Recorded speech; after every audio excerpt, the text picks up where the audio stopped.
दोस्तों, आज मैं एक ऐसी चीज़ के बारे में बात करने वाला हूँ जो आपके साथ बचपन से रहा है। आपने इसे बचपन में ही पढ़ा होगा और आज भी आपके इर्द गिर्द ये रहा है। और हो सकता है कि आपने इस आकार की चीज़ को खाया भी होगा। ये 3 लाइनों से बना होता है और इसके अंदर 3 एंगल्स होते हैं। जी हाँ दोस्तों, अब तक तो आपको समझ में आ ही गया होगा कि मैं ट्रायंगल्स की बात कर रहा हूँ।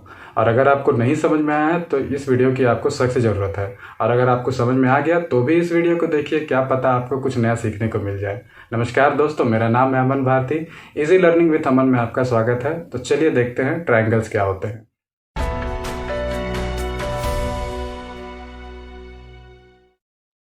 तो सबसे पहले हम त्रिभुज का डेफिनेशन देख लेते हैं। 3 भुजाओं से बनी बंद समतल आकृति को हम त्रिभुज कहते हैं और त्रिभुज के तीनों कोनों का योग 180 डिग्री होता है। तो जो मैंने कहा अब उसको यहाँ पे आप आके देख लीजिए। आपको यहाँ 3 फिगर नज़र आ रहे होंगे। तीनों फिगर में त्रिभुज बने हुए हैं। तो हमने डेफिनेशन में क्या कहा कि 3 भुजाओं से बनी बंद आकृति, यानी कि अब अगर आप पहले फिगर में देखें तो यहाँ पे भी 3 भुजाएं आपको नज़र आएंगी, ए बी, बी सी और ए सी। तो 3 भुजा ये हो गई।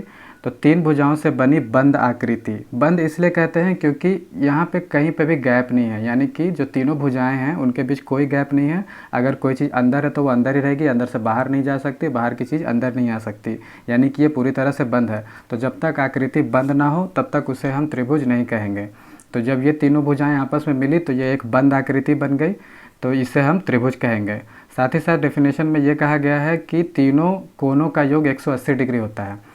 जब भी तीनों भुजाएं आपस में मिलती हैं तो वो 3 एंगल बनाती हैं। जैसे कि ये एंगल आपको दिख रहा है, एक ये और एक ये, मैंने इनका नाम ए बी सी दे दिया है। तो जब ये तीनों भुजाएं आपस में मिली तो ये कोण बने और इन कोनों को अगर हम जोड़ते हैं तो हमें इसका योग 180 डिग्री मिलता है। यानी कि डेफिनेशन की बात यहाँ पे सत्य साबित होती हुई दिखाई दे रही है कि तीनों कोनों का योग 180 डिग्री होता है। मतलब नहीं है हमें कि ए का मान क्या होगा, बी का मान क्या होगा, सी का मान क्या होगा, कोई कुछ भी हो सकता है, लेकिन जब अगर हम तीनों को जोड़ेंगे तो वो 180 से के बराबर ही होगा। इसी तरह से तीनों ये जो बाकी के 2 त्रिभुज नज़र आ रहे हैं, सेम कंडीशन इसमें भी अप्लाई होता है। शेप किसी भी तरह का हो, आकार किसी भी तरह का हो, त्रिभुज दिखता कैसा भी हो, बस अगर वो 3 भुजाओं से बना है, अगर वो बंद है यानी कि कहीं से खुला ना हो और उसके अंदर 3 कोण बन रहे हैं तो तीनों इस आकृति को हम त्रिभुज कहेंगे और तीनों कोनों का योग 180 डिग्री होगा। यहाँ पे आप ये फिगर देख रहे होंगे, इसमें भी एक त्रिभुज बनाने की कोशिश की गई है, लेकिन ये जो तीसरी भुजा आपको नज़र आ रही है इसे पूरी तरह मिलाया नहीं गया है, यानी कि इस भुजा और इस भुजा के बीच में ये गैप है। तो ये बंद आकृति नहीं है, ये खुली आकृति है, यानी कि इसमें ये जो एरो आपको नज़र आ रहा है वो बाहर की चीज़ें अंदर आ सकती है इसमें। तो अगर इस तरह की आकृति आपको कहीं दिखे तो आप समझ जाएंगे कि ये एक त्रिभुज नहीं है। अगर आप एंगल्स को भी देखें तो एक एंगल यहाँ पे बन रहा है और एक एंगल यहाँ पे बन रहा है, लेकिन तीसरा एंगल मिसिंग है, क्योंकि जब तक तीसरी भुजा मिलेगी नहीं तब तक वो तीसरा एंगल बनेगा कैसे। यानी कि ये एक ट्रायंगल नहीं है। ट्रायंगल यहाँ पे 3 दिखाई दे रहे हैं। ये सारे ट्रायंगल्स के वेरिएशन है। आप चाहे तो अलग अलग तरीके से भुजाओं को मिला के नियम को फॉलो करते हुए अगर त्रिभुज बनाएंगे तो अलग अलग तरीके की त्रिभुज आपको दिखाई देंगे, लेकिन कंडीशन सब में सेटिस्फाई होगा। आपको यहाँ स्क्रीन पर त्रिभुज के सारे नाम नज़र आ जाएंगे। बारी बारी से हम इन सारे त्रिभुज को एक एक करके डिस्कस करेंगे। तो आपको आपके स्क्रीन पर जो अभी एक त्रिभुज नज़र आ रहा है वो एक समबाहु त्रिभुज है, यानी कि इक्विलैटरल ट्रायंगल। समबाहु त्रिभुज सबसे पहले होता क्या है ये जान लीजिए। यह वह एक ऐसा त्रिभुज है जिसमें तीनों भुजाओं का मान बराबर होता है, यानी कि अगर एक भुजा 5 सेंटीमीटर के है तो दूसरी भी 5 सेंटीमीटर की होगी और तीसरी भी 5 सेंटीमीटर की होगी, जैसा कि आपको यहाँ इमेज में साफ साफ नज़र आ रहा है। तो ऐसा त्रिभुज जिसमें तीनों भुजाएं आपस में बराबर हो उसे हम समबाहु त्रिभुज कहते हैं। बड़ा ही आसान है ये। अब अगर तीनों भुजाएं आपस में बराबर होंगी तो इनके एंगल के साथ क्या होगा। तो जैसा कि आपको नज़र आ रहा है कि जब 3 भुजाएं आपस में मिलती हैं तो एंगल्स भी तो बनाती हैं। तो ये रहा एंगल ए, एंगल बी और एंगल सी। तो जब तीनों भुजाएं आपस में बराबर होती हैं तो साथ ही साथ तीनों एंगल्स भी आपस में बराबर होंगे। यानी कि अगर मैं इसको लिख दूं तो भुजाओं के बारे में A B equal to B C equal to A C, साथ ही साथ angle A equal to angle B equal to angle C. इस एग्जाम्पल में मैंने 5 सेंटीमीटर ले रखा है भुजाओं की लंबाई, यानी कि तीनों भुजाओं की लंबाई क्या है 5 सेंटीमीटर। लेकिन तीनों एंगल्स का मान क्या होगा। तो अब अगर यहाँ पे आप देखें साफ साफ आपको नज़र आ रहा है कि तीनों एंगल्स आपस में बराबर हैं और तीनों कोनों का योग कितना होता है 180 डिग्री। 180 डिग्री।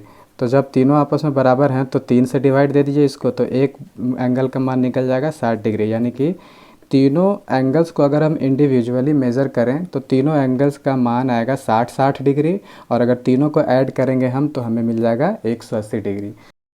अब आते हैं हम समद्विबाहु त्रिभुज में।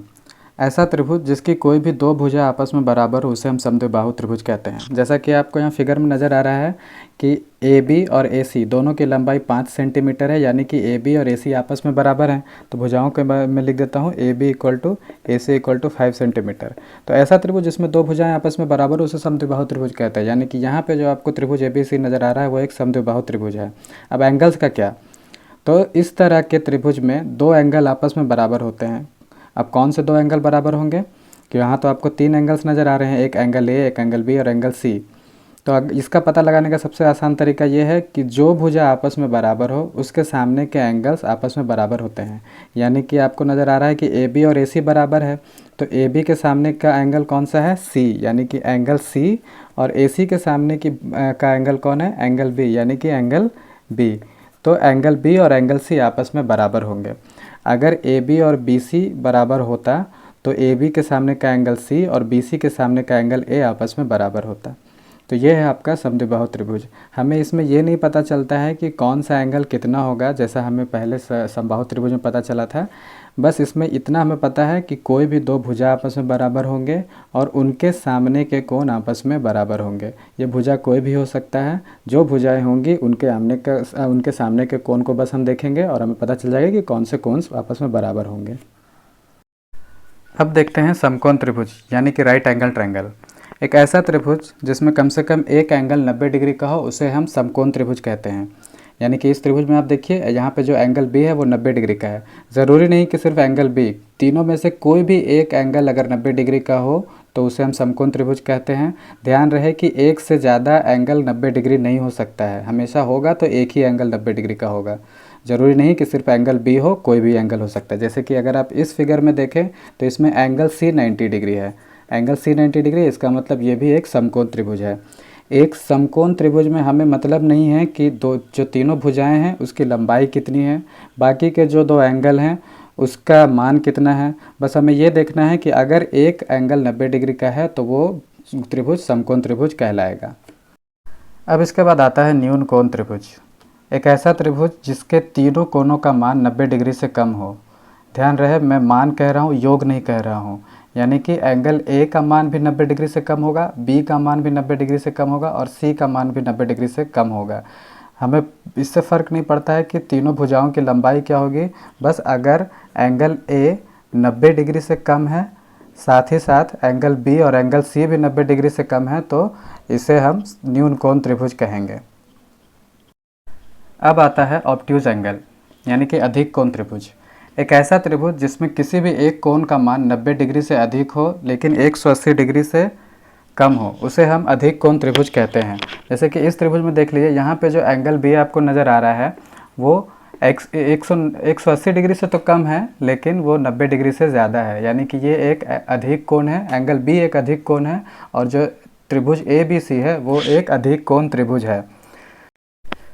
अब ज़रा आप इस एग्जाम्पल को समझिए। इसमें आपको दो लाइंस नज़र आ रही है, एक AB और एक AC।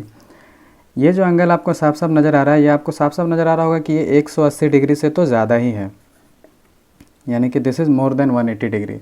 तो क्या आप यहाँ पे एक त्रिभुज बना सकते हैं? जी नहीं। जो आप त्रिभुज बनाएंगे वो इधर से नहीं बनेगा, वो इस तरफ से बन सकता है।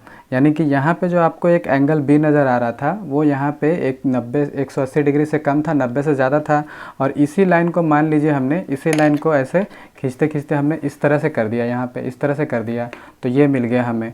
तो अब अगर हम A और C को सीधी रेखा से मिलाना चाहेंगे तो वो कुछ इस प्रकार मिलेगा।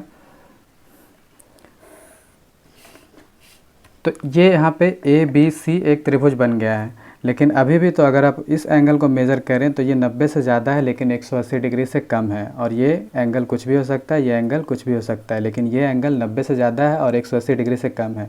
यानी कि अगर हम एक ट्रायंगल बनाना चाहें तो ज़्यादा से ज़्यादा हम ये बना सकते हैं कि वो 180 डिग्री से कम होगा, लेकिन 180 डिग्री से ज़्यादा कभी नहीं हो सकता है।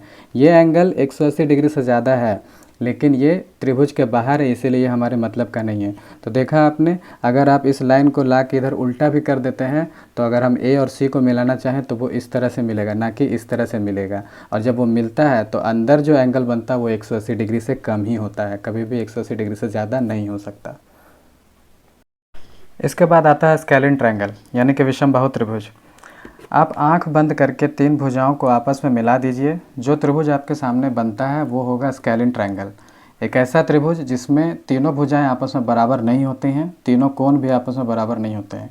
कोई भी भुजा कितनी भी लंबी हो सकती है, बस तीनों भुजाएं आपस में मिलनी चाहिए, बंद आकृति बननी चाहिए और उनकी लंबाई कुछ भी हो, तीनों कोणों का मान कुछ भी हो, उसे हम एक स्केलिन ट्रायंगल कहते हैं, यानी कि विषमबाहु त्रिभुज। समझने में सबसे आसान त्रिभुज यही है। तो ये थे टाइप्स ऑफ एंगल्स। हमने 6 टाइप्स देखे टोटल, और मुझे उम्मीद है कि आपको ये समझ में आया होगा। अब आइए कुछ एक्स्ट्रा चीज़ों पर ध्यान दे लेते हैं।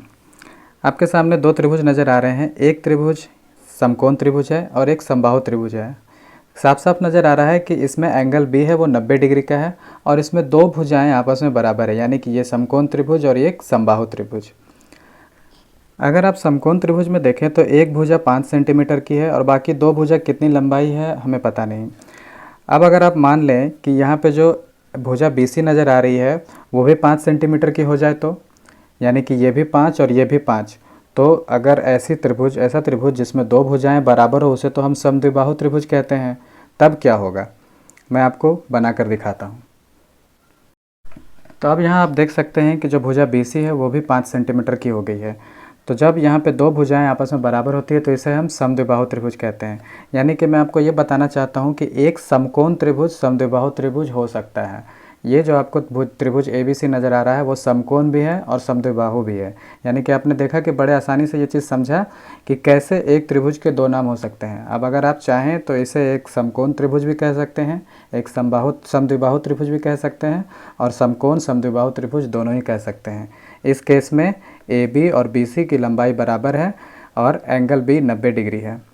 अब अगर ये एक समद्विबाहु त्रिभुज है, समकोण त्रिभुज है वो तो हमने देख ही लिया क्योंकि एंगल भी 90 डिग्री है। अब अगर ये एक समद्विबाहु त्रिभुज है यानी कि इसके बाकी के 2 जो एंगल्स होंगे वो भी तो आपस में बराबर होंगे, क्योंकि हमने देखा था पहले कि एक समद्विबाहु त्रिभुज में आमने सामने के एंगल्स बराबर होते हैं, यानी कि जो भुजाएं बराबर है उसके सामने का एंगल और उसके सामने का एंगल आपस में बराबर होते हैं।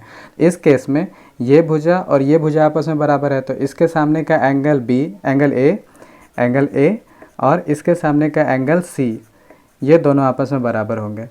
तो अब आप बड़े आराम से कैलकुलेट कर सकते हैं कि एंगल A और एंगल C का मान कितना होगा। हमें क्लियरली पता है कि किसी भी त्रिभुज के तीनों कोणों का योग 180 डिग्री होता है और यहाँ पे तो एंगल B का मान 90 डिग्री दिया हुआ है, साथ ही साथ एंगल A और एंगल C आपस में बराबर है। तो हम चाहें तो इसे 2A या 2C भी लिख सकते हैं। तो चलिए हम यहाँ पे इसे 2A लिख देते हैं इक्वल टू 180 डिग्री। अब अगर ये 90 इधर गया तो 180 माइनस 90 हो जाएगा, 2A इक्वल टू 90। अब अगर A की वैल्यू निकालें तो 90 डिवाइडेड बाई 2 यानी कि 45, यानी कि एंगल A का मान 45 डिग्री निकल गया। अब क्योंकि एंगल A और एंगल C आपस में बराबर है तो एंगल C का मान भी 45 डिग्री ही आएगा। यानी कि एक ऐसा त्रिभुज जो समकोण भी हो और अगर समद्विबाहु भी हो तो उसमें एक एंगल 90 डिग्री तो होता है, बाकी के 2 एंगल भी 45 डिग्री के ही होते हैं। दोस्तों, मुझे उम्मीद है कि ये वीडियो आपके लिए हेल्पफुल रहा होगा। अगर ऐसा है तो इस वीडियो को लाइक करें, शेयर करें और चैनल को सब्सक्राइब करें। ट्रायंगल के नोट्स के लिंक मैंने वीडियो के डिस्क्रिप्शन में डाल दिए हैं, साथ ही साथ आपको मेरे फेसबुक पेज पे भी मिल जाएंगे। अगर आपके कोई सवाल या सुझाव हो तो मुझे कमेंट सेक्शन में ज़रूर बताइए, मैं आपके लिए ऐसे ही वीडियोज़ बनाता रहूँगा। मैं मिलता हूँ आपसे अगले वीडियो में, तब तक के लिए टेक केयर।